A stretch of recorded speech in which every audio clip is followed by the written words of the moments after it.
Alright, today I want to talk about this Turbo Scrub XL Hoover carpet cleaner. As you can see, there's a tank here for water. We generally put hot water in it. There's a tank here for the soap. There's a knob for deep clean or quick clean.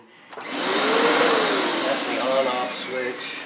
You can see we've been using it. This tank down here is really dirty. It's pretty yucky. There's a connection right here for a hose. You can put a carpet or a nozzle, upholstery nozzle on it. The way it works is pretty easy. You just release the handle. It's got 4 scrub brushes on it. Easy to take apart. It's easy to clean. I'll take the water out of it, show you that in a second. But anyway, I guess I could do that.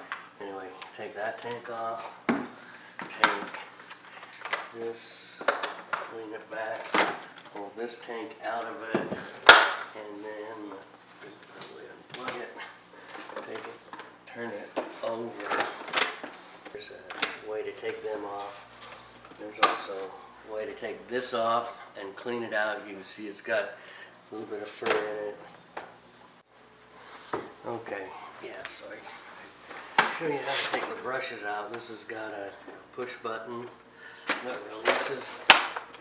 You just push that button and one side will come out. You push that and the brush will come out. So now you can take this out and replace it and or go clean it. You can obviously see we have pets in the house and it does a pretty good job scrubbing and cleaning and getting rid of the stains. And then I need to go clean this out as well. So other than that, that's the Hoover XL carpet scrubber with the 5 brushes, and I think it works really well. It's a good product to have if you've got pets in your house. Another thing that's nice about this or interesting is there's this little rubber plunger that will pop up and show you when the tank is completely full.